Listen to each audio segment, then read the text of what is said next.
what I do and what I try to encourage politicians to do is not knock on our door every 4 years with a taco truck and try to get our vote. Don't say our vote matters when our lives don't matter. You have to engage in these communities every day, not every 4 years. Chris Wallace sat down with actress Eva Longoria to discuss how a larger portion of the Latino vote switched over from the Democratic Party to vote for Republican candidates. And the big question is, why did that happen? Now, to be clear, Democrats still enjoy widespread support among Latino voters. But before we get to the details of what transpired in 2022, why don't we hear a little more from that conversation, and then I'll fill in the blanks. What is it that the Democrats are missing that some Hispanics are now saying, maybe I've got a place in the Republican Party? Well, I think the number one issue for all Americans, including Latinos, which Latinos are Americans, is the economy. That's the number one issue. People think our number one issue is immigration or abortion. And it's jobs and economy. And I think, there's a party that speaks better to that. I'm not saying they have a better track record. I'm just saying they have a better marketing plan, I think, because I think, the Democrats have done they've done some progressive things in when it comes to creating jobs. So who's creating the jobs? Our community. We're creating a lot of jobs and a lot for this country. And so I think they're looking for somebody who has the business solution, the economic solution to their pocketbook, to their, their monthly bills. Who's going to help me? And so when Republicans talk about lower taxes and less government spending, appealing. That's attractive. I think it's attractive. Yeah. I think, a lot of the talking points for both sides are very deceiving. I definitely agree with the deceiving talking points from both sides. And I agree with the heart of the conversation, which is to say that what drives Latino voters, and quite honestly, voters in general, is what impacts them economically, what impacts them financially. So just to give you some numbers, let's take a look at this CNN exit poll data from 2022.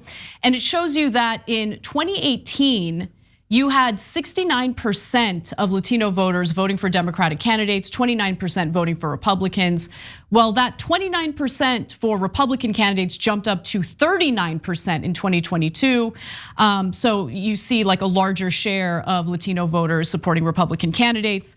I also want to show this next graphic, which demonstrates that there was a bigger change among Latino men, right? So in 2018, you see a larger portion of Latino men voting for Democratic candidates, but that gap narrowed considerably in 2022 among Latino male voters. It changed a little bit for Latino women, but not as much. It's not as pronounced as you can see when it comes to Latino men.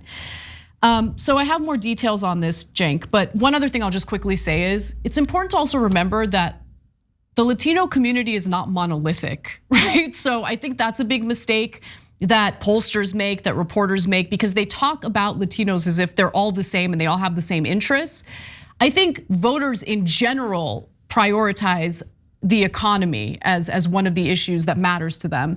But when it comes to cultural differences, when it comes to social conservatism, that's pretty prominent among some Latino voters, which I think is worth talking about as well. Yeah, so you see the numbers going down from a 40-point lead for the Democrats to a 20-point lead, and it's going in the wrong direction.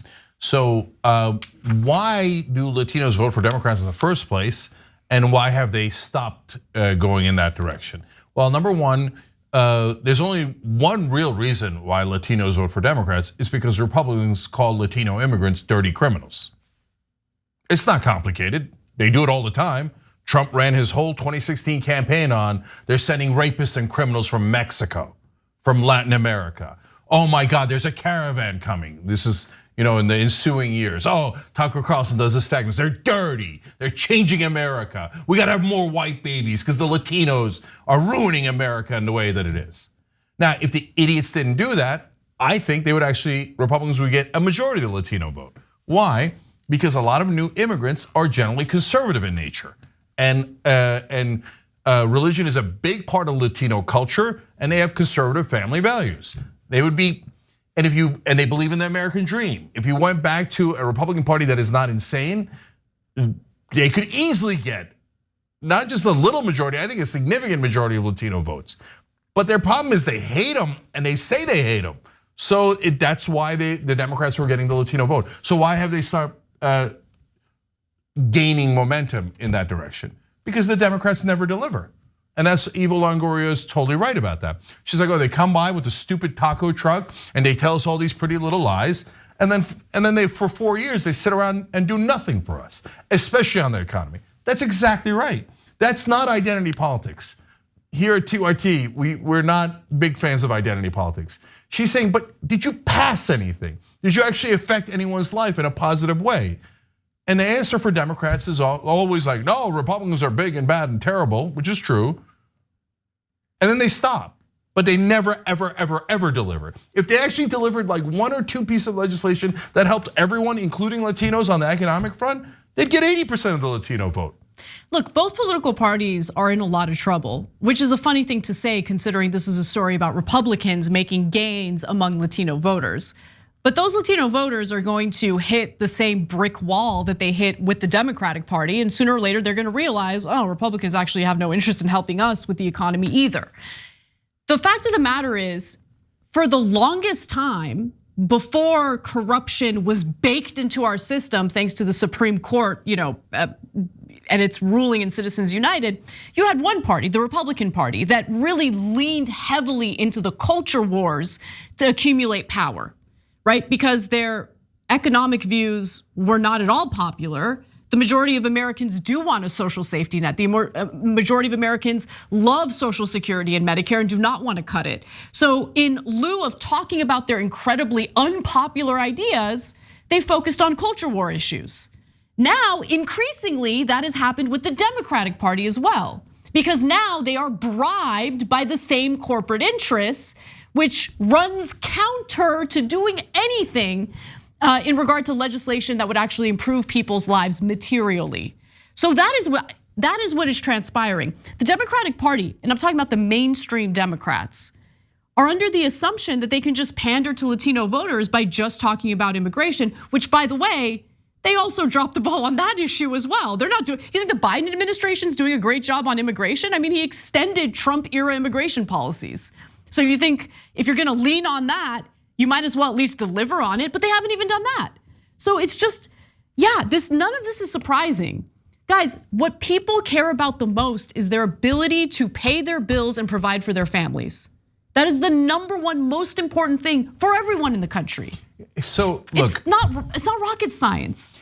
And by the way, Chris Wallace is part of the problem in this case. Did you see the sleight of hand he did at the end? He said, oh, so Latinos want lower government spending. No, Wait. They want tax cuts. He said tax cuts. Tax cuts, no, he said both. Tax cuts and lower government spending. They might want tax cuts, I don't know, that's debatable. You'd have to ask a poll question and ask it in a fair way. Lower government spending, nobody said anything about that. I've never seen a Latino, by the way, I've almost never seen anyone say, boy, I really want lower government spending. No, those are like generally right wingers who are white, who think it's gonna go to minorities, right? Those are the people that say that. No, what they actually want is help in their real lives. If the Democrats passed, for example, universal health care coverage, they would win for the next 40 years straight. Because all of a sudden, everybody would be like, oh, I'm not gonna get bankrupted? My kid's not gonna die when they get sick? We're like a developed nation now, and we can rest easy? Oh my God, they never stop winning. But they won't do that because they're corrupt. And both sides are corrupt. So we're playing nonsense games about pick your poison. Which one do you want? Do you want the Republicans who hate you and are gonna do nothing for you? Or do you want the Democrats who say they love you and are gonna do nothing for you?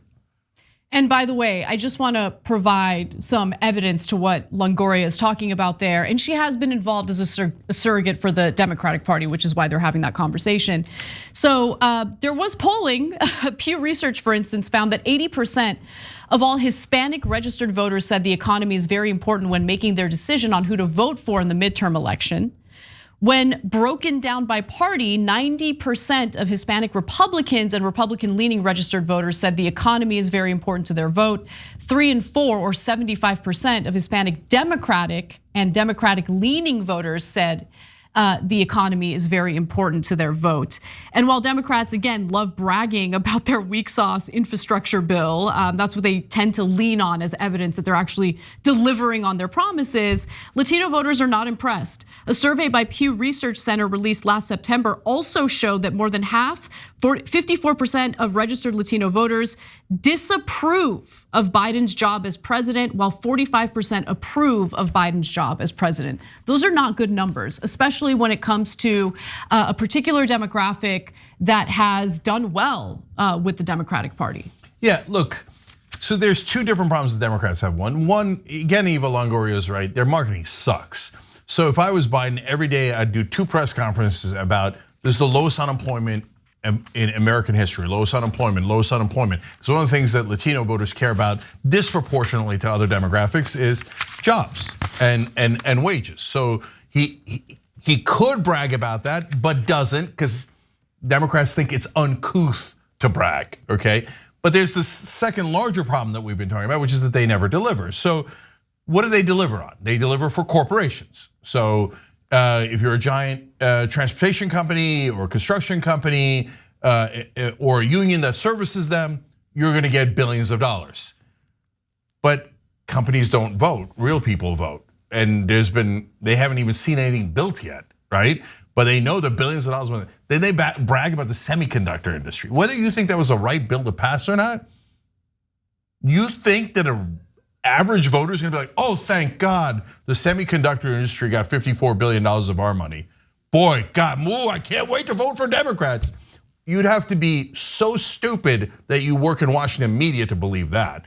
Like literally, they will get 0 votes for that, 0. It's just a giant giveaway to enormous corporations. Okay, so what could they do that's reasonable? Universal health care, well, that's really hard, you could say. There's nothing they could do. First of all, Joe Biden is against it. Nancy Pelosi is against it. They're all against Medicare for all. So don't pretend there's nothing they could do if you're an average Democratic voter. They don't want to do it. But okay, let's take something super simple, paid family leave. 84% of Americans want it. If all of a sudden people get pregnant and they know they're gonna get 2 weeks paid off, 12 weeks paid off, they'd be thrilled with that. That materially affects their lives. And the Democrats bring that to you, you're gonna love them. Just like you loved them for FDR when he brought you Social Security, they reelected him 4 times, or reelected him 3 times, he served 4 terms. So the problem is corporations control everything, including both parties. And so voters keep bouncing back and forth, trying to find one decent person who's gonna actually deliver on their promises. And I gotta be honest with you, we're in the news business. I haven't found one yet.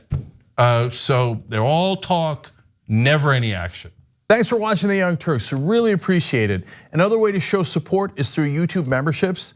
You'll get to interact with us more. There's live chat emojis, badges. You've got emojis of me, Anna, John, JR. So those are super fun. But you also get playback of our exclusive member-only shows and specials right after they air. So all of that, all you gotta do is click that join button right underneath the video. Thank you.